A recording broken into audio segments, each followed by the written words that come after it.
오늘 하나님께서 우리에게 주시는 말씀은 창세기 41장 14절에서 16절입니다. 구약 성경 63쪽에 있습니다.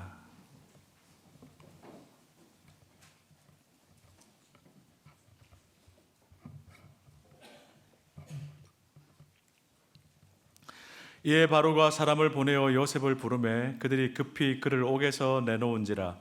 요셉이 곧 수염을 깎고 그의 옷을 갈아입고 바로에게 들어가니 바로가 요셉에게 이르되 내가 한 꿈을 꾸었으나 그것을 해석하는 자가 없더니 들은즉 너는 꿈을 들으면 능히 푼다 하더라. 요셉이 바로에게 대답하여 이르되 내가 아니라 하나님께서 바로에게 편안한 대답을 하시리이다. 아멘. 야곱을 거쳐서 이제 요셉의 인생을 우리는 살펴보고 있습니다. 억울하게 감옥에 갇혔던 요셉이 바로의 측근들을 만나서 꿈을 해석해 주었고 그것이 계기가 되어 바로의 꿈도 해석해 주고 마침내 이집트의 총리가 되는 이야기가 오늘 본문이 속한 41장에 아주 드라마틱하게 나옵니다. 이 이야기를 읽다 보면 주인공이 요셉인 것 같은데요, 자세히 보면은 하나님이 뒤에서 일하시고 계심을 보게 됩니다. 그래서 오늘은 하나님의 관점에서 요셉의 삶을 살펴보고 세 가지 교훈을 함께 나누고자 합니다. 첫째, 하나님은 성실한 사람을 쓰십니다. 한번 따라 하실까요? 하나님은 성실한 사람을 쓰십니다. 요셉의 삶을 한 단어로 표현하자면 성실함이 제일 어울릴 것 같아요. 노예로 팔려갔을 때 형들이 얼마나 미웠겠습니까? 얼마나 억울했겠습니까? 그러나 요셉은 보디발의 집에서 성실하게 일했고 결국 그 집 전체를 관장하는 자리에 올랐습니다. 그러다가 보디발의 아내에게 모함을 받아서 억울하게 감옥에 갇혔습니다. 얼마나 낭망이 됐겠습니까? 그러나 거기서도 요셉은 성실하게 일해서 감옥의 모든 일을 책임지는 사람이 되었습니다. 오늘 본문에는 요셉의 성실함을 잘 보여주는 장면이 바로 앞에 40장에 나오는데요. 옥에 갇힌 애굽 왕의 술 맡은 자와 떡 굽는 자 두 사람이 하룻밤에 꿈을 꾸니 각기 그 내용이 다르더라. 아침에 요셉이 들어가 보니 그들에게 근심의 빛이 있는지라. 요셉이 그 주인의 집에 자기와 함께 갇힌 바로의 신하들에게 묻되 어찌하여 오늘 당신들의 얼굴에 근심의 빛이 있나이까? 술 맡은 자와 떡 굽는 이 사람은 바로 왕의 최측근이죠. 빵이나 술, 음식에 독을 넣으면 좀 쉽게 왕을 독살할 수가 있잖아요.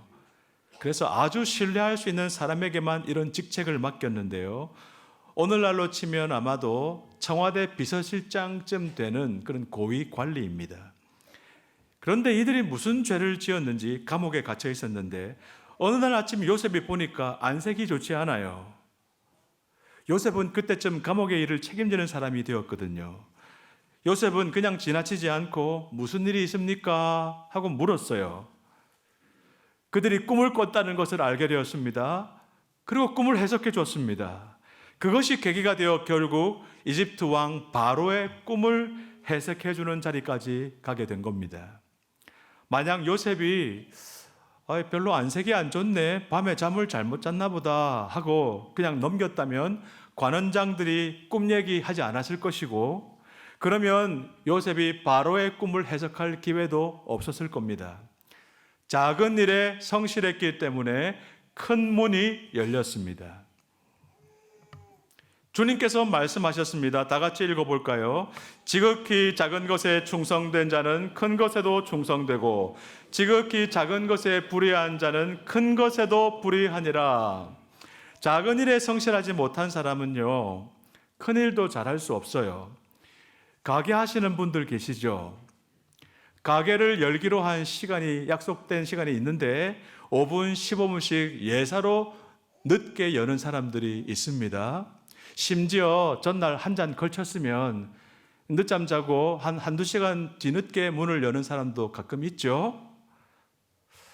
조그마한 구멍가게를 하는 사람은 그렇게 해도 된다 생각할지 모르겠습니다만은 이런 분들은 절대 큰 일을 못합니다.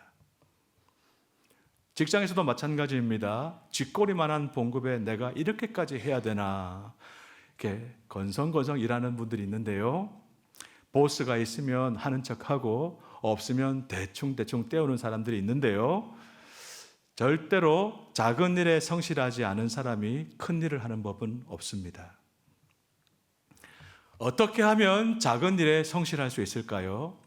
많은 어떤 이유들이 있겠지만은 일의 크기나 결과보다 일의 보람, 그 일을 했을 때의 성취감에 집중해 보는 것이 상당히 도움이 됩니다. 여러분 중에 설거지 좋아하는 분 계십니까? 아무도 없으세요? 우리 가정주부 여러분, 설거지 좋아하는 분 계세요? 제가 아까 우리 아내한테 물어봤더니 설거지를 좋아하는 사람이 어디 있냐? 아무도 안 하니까 하는 거지. 그냥 운명이네 하고 하는 거지. 아마 싫어하는 분이 훨씬 많을 겁니다. 근데 어떤 자매님이 자신은 설거지가 참 좋다고 하셨습니다. 왜 좋습니까? 물었더니 더러운 그릇들이 하나하나 깨끗해져 가지고 차곡차곡 찬장에 쌓이고 그 보면 기분이 좋대요. 그리고 개수대가 깨끗하게 비워졌을 때 참 기분이 좋대요. 제가 그 얘기를 듣고는 아하, 설거지 자체가 좋은 게 아니라 성취감이구나, 보람을 느끼는 것이구나 싶었습니다. 내가 요리한 음식을 손님들이 맛있게 먹는 모습을 볼 때 그 성취감. 자동차 수리하시는 분들 계시죠? 차가 움직이지를 않는데 내가 정성껏 고쳐놨더니 쌩쌩 잘 다니는 것을 보는 성취감. 카페에서 일하시는 분들은 내가 정성껏 내린 커피 한 잔을 마시면서 아침에 행복해하는 고객의 모습을 보는 그 성취감. 이런 성취감에 집중할 때 작은 일에 성실할 수 있어요. 이런 일에 보람에 집중할 때 손님에게 주는 작은 커피 한 잔 내릴 때에도 마음을 거기다가 실을 수가 있어요. 그렇죠? 그래서 우리 성도님들은 일의 중요성이나 일의 크기, 결과만 너무 따지지 마시고 지금 여기 작은 일에서부터 성실하셔서 하나님께서 마음 편하게 큰 일을 맡기실 만한 그런 분들, 귀하신 성도님들 되시기를 주의 이름으로 축복합니다. 두 번째로, 가진 것으로 만족하되 따라하십시다. 하나님이 주신 꿈은 크게 품으십시오. 하나님이 주신 꿈은 크게 품는 겁니다. 오늘 본문 15절 16절을 같이 읽겠습니다. 바로가 요셉에게 이르되 내가 한 꿈을 꾸었으나 그것을 해석하는 자가 없더니 들은즉 너는 꿈을 들으면 능히 푼다 하더라. 요셉이 바로에게 대답하여 이르되 내가 아니라 하나님께서 바로에게 편안한 대답을 하시리이다. 바로 왕이 이상한 꿈을 꿨어요. 물에서 소가 나옵니다. 이집트같이 더운 곳에는 소들도 더우니까 물속에 잠겨 있다가 나오기도 합니다. 근데 보니까 7마리는 살이 통통 쪘는데 그 다음에 아주 말라 비틀어진 야윈 소가 7마리가 나와서 그 앞에 살찐 소를 잡아먹는 겁니다. 얼른 생각하면 말이 안 되는 것 같은데 꿈이니까 말이 되죠. 아주 통실통실한 이삭 7개가 있는데 말라 비틀어진 빈약한 이삭 7개를 또 잡아먹는 거예요. 아주 이상한 꿈을 꾸고 이게 도대체 무슨 의미인가 했는데 이집트 땅 안에서는 이 꿈을 해석해 주는 사람이 한 명도 없었습니다. 이때 술 맡은 관원장이 요셉 생각을 하게 됩니다. 바로 왕에게 소개합니다. 요셉은 이 꿈을 푸는 열쇠가 7이라는 것을 알았습니다. 7년의 풍년이 있고 그 다음에 7년의 흉년이 있고 비슷한 꿈을 2번 꿨다는 것은 이 사건이 반드시 일어날 임박할 일이다. 요셉은 꿈을 풀어줄 뿐만 아니라 대안까지 제시하죠. 34절부터 36절에 보시면 7년의 풍년 때에 5분의 1씩 거두어서 비축해 놓으면 그 다음 7년 흉년 때 잘 버틸 수 있다. 이렇게 실질적인 대안까지 제시합니다. 그러자 바로왕이 이렇게 말합니다. 이와 같이 하나님의 영에 감동된 사람을 우리가 어찌 더 찾을 수 있겠는가? 하나님이 이 모든 것을 너에게 보여주셨으니 너와 같이 명철하고 지혜 있는 사람, 이 세상에 없는 것 같다. 너는 내 집을 다스려라. 내 백성이 다 내 명령에 복종할 것이다. 내가 너보다 높은 것은 내 왕좌뿐이니라. 감옥에서 썩고 있던 노예가 하루아침에 당시 세계 최강국의 총리가 되는 장면입니다. 내가 너를 애굽 온 땅의 총리가 되게 하노라. 그런데 여러분, 하나님께서 요셉을 총리로 만드신 데는 더 중요한 이유가 하나 더 있어요. 하나님의 택한 백성인 이스라엘이 가나안에 있으면은 주변 문화에 물들어서 동화될 위험성이 굉장히 많습니다. 벌써 성경을 잘 보시면 유다가 그런 조짐을 보입니다. 그래서 하나님은 요셉을 총리로 만들어서 이스라엘 가족을 이집트로 이주시켰습니다. 이집트 사람들은요, 털 많은 사람들을 싫어해요. 그리고 목축업, 양이나 소를 이렇게 치는 목축업자들을 아주 하찮게 여겼거든요. 그래서 이스라엘은 자연스럽게 격리가 된 채로 큰 민족으로 성장할 수가 있었습니다. 놀라운 하나님의 섭리이죠. 하나님께서는 어떤 큰 일을 이루시기 위해서 하나님의 백성들을 먼저 크게 높이시는 경우가 더러 있습니다.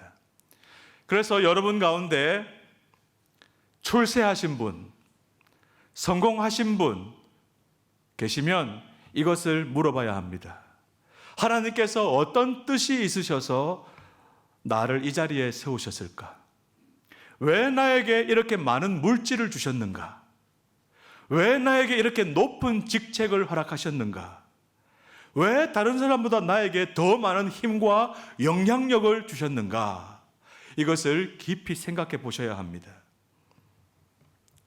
그러나 동시에 이런 말씀도 있죠. 우리가 먹을 것과 입을 것이 있은즉 족한 줄로 알 것이니라. 우리 크리스찬들은 만족하는 삶입니다. 기본적인 우리 크리스찬들의 태도는 주어진 것에 감사하고 나누고 만족하는 삶입니다. 근데 요즘 예수 믿는 사람들이요, 너무 욕심이 많아요. 가진 것에 만족을 못합니다. 그래서 어떤 분이 자기 사업이 잘 되도록 기도해 달라고 그러면 염려가 될 때가 있어요. 이번 일이 잘 안 되면 망한다든지 그러면 얘기가 다른데, 그게 아니라 사업을 지금보다 아주 크게 번성시켜 달라는 거예요. 그러면 지금도 사업에 매달려서 가정생활도 엉망이고 교회 봉사도 제대로 못하는데 이분이 거기서 사업이 더 커지면 어떻게 될 건가 염려가 돼요. 이런 분 계시면 사업을 더 키울 생각하지 마시고 가진 것으로 만족하는 것을 먼저 배우셔야 합니다. 어떤 분들은 직장에서 승진을 위해서 기도해 달라고 그래요. 그런데 직장에서 승진이 안 되면 큰일이 나는 상황이라면 모르지만은 그게 아니라 남보다 더 빨리, 남보다 더 높이 승진하도록 기도해 달라는 거예요. 그러면 지금도 직장 생활에 꽉 매여서 교회도 잘 안 나오시는데, 가족도 잘 못 돌보시는데, 여기서 더 높은 데로 승진하면 대관들 어떻게 될까, 이분이. 그런 염려가 드는 거죠. 히브리서를 쓰신 분이 이렇게 말하죠.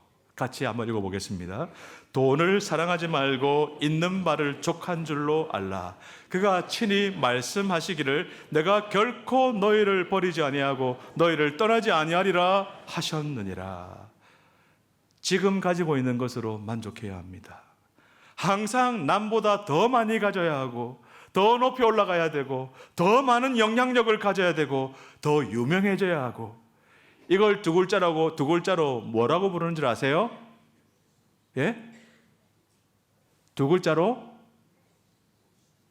주책요? 착각? 예. 욕심입니다. 욕심. 지금 가진 것으로 만족하고 지금 있는 자리에서 감사하며 사는 것이 하나님 나라 백성의 기본 태도입니다. 그런데 여러분, 우리 가운데 욕심을 좀 부려도 되는 분들이 계세요. 어떤 분들이시냐 하면 하나님이 주신 거룩한 소원을 가지고 계신 분들입니다. 하나님께서 요셉을 총리로 만들어서 하나님의 큰 일을 하셨듯이 하나님께서는 지금도 우리 중에 누군가를 세상에서도 성공하게 하셔서 그를 통하여 이 세상을 하나님 나라로 변화시키기 위한 큰 일을 계획하고 계신 줄 믿으시기 바랍니다. 그래서 여러분 가운데 주위에 도와줘야 될 사람들이 자꾸 눈에 밟히고 주님의 사업을 위해서 크게 물질로 한번 헌신도 해보고 싶고 또 교회를 위해서 세상을 위해서 하나님 크게 기뻐하시는 일을 나 한번 해보고 싶다, 이런 분들 계시면 그거 욕심이 아니고 주님이 주신 거룩한 꿈이라고 믿으시기 바랍니다. 그 꿈을 계속 꾸시기 바랍니다. 직장에서 높은 사람들이 자기 밑에 있는 사람들 자꾸 못 살게 굴고 승진시킬 때도 능력대로 정확하게 그렇게 하지 않고 자기하고 친한 사람들만 승진시켜주고 일은 그냥 아랫사람 다 시키고 크레딧은 자기가 다 챙기고 이런 거 보면서 마음이 의분이 막 솟아오르는 그런 분들 계시죠? 그런 분들 계시면 꿈을 한번 크게 꾸시기 바랍니다. 회사에서 꿈을 크게 꾸시면서 높은 자리까지 올라가시기 바랍니다. 그래서 자기 밑에 데리고 일하는 사람들을 정말 공정하게 대해주고 성공시켜주려고 잘 돌봐주고 잘 키워주는 참 좋은 보스가 되시기 바랍니다. 제가 어떤 목사님 설교를 듣다가 이런 얘기를 들었어요. 한 40년 전 군대 얘기입니다. 옛날 군대 경험하신 분들 다 아시겠지만은 사병으로 군대 가면요, 쫄병의 신세라는 것이 참 고달프잖아요. 근데 이 고참이 되면 군대라 해도 조금 그래도 살만합니다. 왕고참이 되면 아주 괜찮습니다. 아침에 이부자리도 개켜줘, 밥도 갖다 줘, 구두도 닦아줘, 총기 손질하라 그러면 해줘, 심지어 연애 편지도 써줍니다. 애인도 구해줘 하면은 구해주는 신용까지 합니다. 마음에 안 들면 얼차려를 주고 엎드려 뻗쳐, 아니면 심지어 패기도 합니다. 왕고참 되면요 아주 괜찮습니다. 근데 이 목사님이 군대 가서 쫄병에서 시작해서 왕고참이 되었어요. 근데 이 왕고참이 되는 날 자기 내무반, 자기 분대, 소대 다 모아놓고 이렇게 말했답니다. 이제부터는 이부자리 각자 개고 밥은 각자 타먹고 구두 각자 닦는다. 그리고 일과 시간 끝나면 TV도 내가 독점하는 게 아니고 돌아가면서 보고 싶은 거 공평하게 잘 보고 즐긴다. 이렇게 선언을 했대요. 그랬더니 이 중간 고참들이 입이 이만큼 나오더래요. 그런데 쫄병들은 너무너무 좋아했답니다. 아쉽게도 이 왕고참이 2달만 있다가 제대를 해버렸어요. 그런데 이 고참한테 편지가 쇄도합니다. 따뜻한 태양이 없어진 것 같습니다. 보고 싶습니다, 병장님. 왜 성공해야 합니까? 왜 더 많은 돈을 벌어야 합니까? 왜 더 많은 권력을 가져야 합니까? 더 많은 사람들을 부려먹기 위해서가 아니라 더 많은 사람들을 섬기기 위해서입니다. 마태복음 주님의 말씀 같이 읽겠습니다. 인자가 온 것은 섬김을 받으려 함이 아니라 도리어 섬기려 하고 자기 목숨을 많은 사람의 대속물로 주려 함이니라. 하나님께서 우리를 이 세상에 보내신 목적은, 하나님께서 우리를 이 가정에, 이 목장에, 그리고 이 일터에 보내신 이유는 우리를 통해서 그들을 섬기기 위함입니다.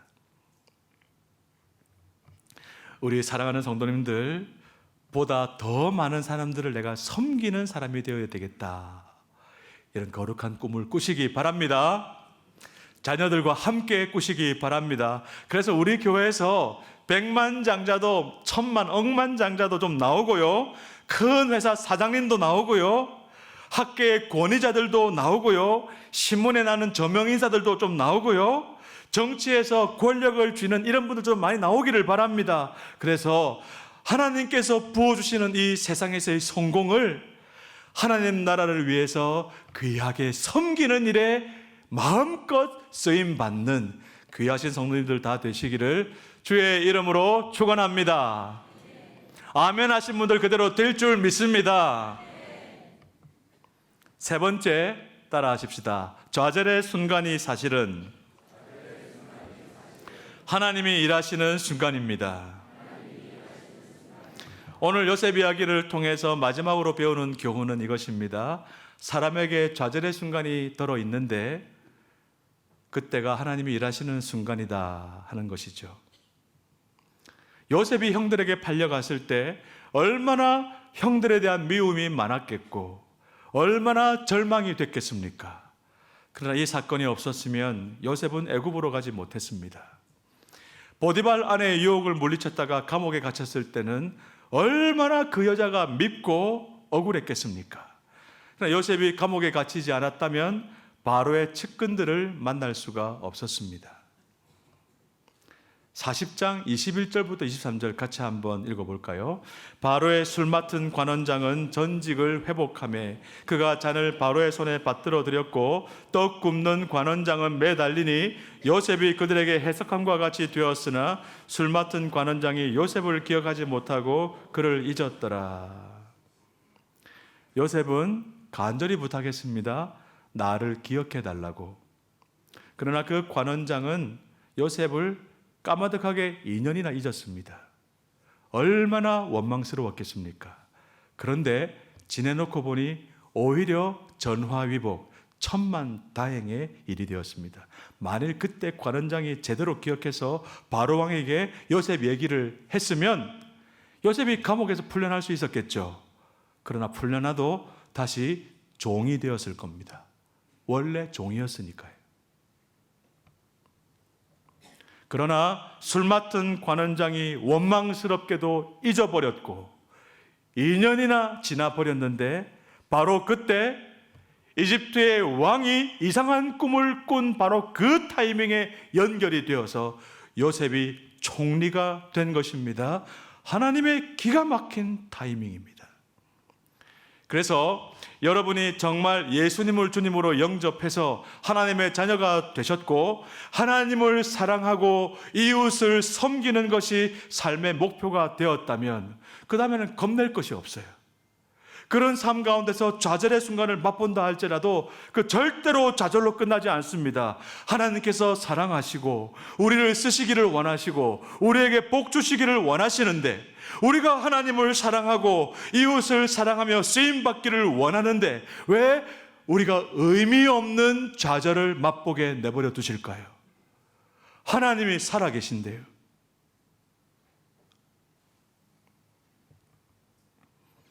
사랑하는 여러분, 좌절의 순간, 실망의 순간을 만나더라도 하나님이 지금 여러분 주위에서 곁에서 일하고 계심을 믿으시기 바랍니다. 요셉이 형들에게 팔려갔을 때와 같은 배신감을 경험하고 계십니까? 감옥에 갇혔던 요셉처럼 억울한 누명을 쓰시고 고생하고 계십니까? 은혜를 하나도 몰라주는 서운함 때문에 힘드십니까? 내가 도와줬던 사람이 모른 척하는 것 때문에 원망하고 계십니까? 너무 속상해하지 마시기 바랍니다. 여러분이 정말 하나님을 사랑하려고 애쓰고 이웃을 정말 섬기기를 원하신다면 여러분의 그 좌절과 실패는 하나님이 지금 일하고 계신 통로가 된다는 사실을 꼭 믿으시기 바랍니다. 하나님께서 요셉을 통해서 하나님의 큰 일을 계획하시고 이루실 때 이런 과정들, 속상한 실패와 절망의 과정들이 다 필요했습니다. 지금 있는 그 자리에서 작은 일에 성실하시기 바랍니다. 그래서 큰 일, 하나님의 큰 일에 귀하게 쓰임 받으시는 여러분과 여러분의 가정 되시기를 주의 이름으로 축원합니다. 아멘. 말씀을 정리합니다. 요셉의 이야기는 아름답습니다. 그러나 우리는 요셉보다 더 크신 분을 알고 있습니다. 요셉은 억울하게 감옥에 갇혔지만 결국 풀려났습니다.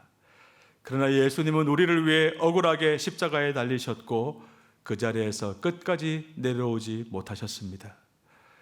요셉은 형들을 기근에서 구했지만 예수님은 죄와 죽음에서 우리 모두를 구해내셨습니다. 요셉의 성실함은 한 민족을 살렸지만은 그리스도의 성실함은 저와 여러분 온 인류를 살려주셨습니다. 우리가 하찮고 작은 일에 성실할 수 있는 힘은 어디서 나옵니까? 바로 우리 예수님께로부터 나옵니다. 그분이 먼저 우리를 위해 가장 낮은 곳까지 내려오셨습니다.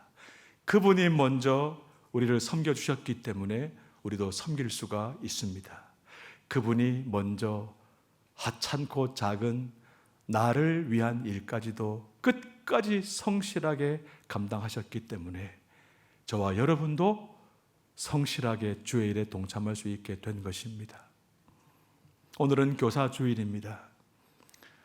우리 모두의 참 교사, 참 스승이신 예수님의 이 말씀과 예수님의 이 삶이 우리 모두에게 은혜가 되기를 바랍니다. 특별히 교사들에게 마음 깊이 새겨지기를 바랍니다. 여러분, 교사는 결과가 바로 잘 보이지 않는 사역입니다. 열심히 준비해 가도 아이들이 집중하지 않을 때가 더 많습니다. 정성껏 섬겼는데 감사 인사 한마디 듣기 어렵습니다. 그래서 지치고 때로는 그만두고 싶은 마음이 드는 것이 솔직한 현실입니다. 그러나 기억하십시오. 요셉은 감옥 안에서 죄수들의 안색을 살폈습니다. 그 작고 눈에 띄지 않는 성실함이 결국 총리의 자리에 서게 했습니다. 교사의 사역도 그렇습니다. 아이 한 명의 이름을 기억하는 것, 결석한 아이에게 먼저 연락해 보는 것, 무엇보다 자신이 맡은 아이들 한 명 한 명 이름을 불러가며 매일마다 주님께 기도드리는 것. 이 일은, 이 하찮아 보이고 지극히 작아 보이는 이 일은 사실은 세상을 바꾸고 있는 하나님의 큰 일인 줄 믿으시기 바랍니다. 하나님의 큰 일에 지금 여기 작은 일에도 성실하게 순종하심으로 하나님의 큰 일에 귀하게 쓰임 받으시는 우리 향상가족들 다 되시기를 주의 이름으로 축복합니다. 다 같이 눈을 감고 기도하겠습니다. 이 시간 1분 동안 침묵으로 기도하실 때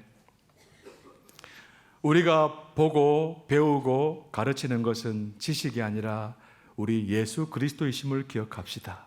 사랑하는 선생님 여러분, 모든 성도 여러분, 우리의 참 스승이신 예수님 닮은 작은 교사로, 작은 목자로, 직분자로, 복음 전하는 자로 이 섬김을 잘 감당하게 해 주십시오. 이렇게 할 수 있도록 제가 무엇을 새롭게 결단하기를 원하십니까? 하나님의 음성을 들으며 1분 동안 침묵으로 기도하겠습니다.